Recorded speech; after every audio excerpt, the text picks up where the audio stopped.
This afternoon we're heading down to the beach, but something completely different. This time with a Nikonos 4A or 1VA. It is a camera that was actually designed for the beach, designed to go underwater. I'm not sure if this one can go underwater because I don't have the right seals for it, but it's a simple 35 millimeter lens, f2.5, and built like a tank. This thing is must weigh about 2 pounds. So a quick tour of the top of the camera. Right here, this is your rewind knob. This is how you set your ASA. Now, unfortunately, my copy, if you set ASA above 200, the electronics get a little wonky and it doesn't quite work. So I've got mine set just at 200, actually a little bit under 200, so it overexposes just a hair. Then over here, this is your rewind knob, goes to your shutter button, and then the modes that this camera has. So it's automatic, which is aperture priority. You set the aperture, it sets the shutter speed. M is if the batteries fail. It's manual. It's 1/90th of a second. So if your batteries fail, you still can have a manual shutter at 1/90th of a second. B, of course, is bulb, and then R is for rewind. This is your shutter button, and there's a shutter button lock knob right here.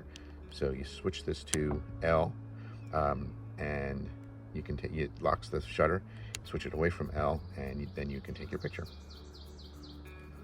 And the front of the camera is pretty simple. You've got two knobs. You've got your aperture knob here, and your focus knob over here. You can see the focus changing right there. So as you increase your aperture, close it down a little bit more, you'll notice that those little red guys right there indicate how much is going to be in focus. So when you've got f2.5, you see you've got a very narrow focus range. And when you're at f16, you've got a very wide focus range. And you focus with this, like so. And you'll see, so that if we were at f16, that shot would be between 4 feet and 30 feet. Everything within that range would be in focus. Now the lens on this, it's, I guess you could call it ambidextrous. It can be mounted either upside down or right side up. If you look at this, it looks like it's upside down.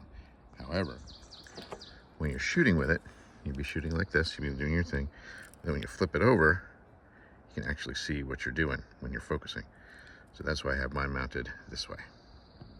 So when you look through the viewfinder, you see the solid red light, and again, it's not that blurry when you do it. But if you look through there, you'll see it solid red light.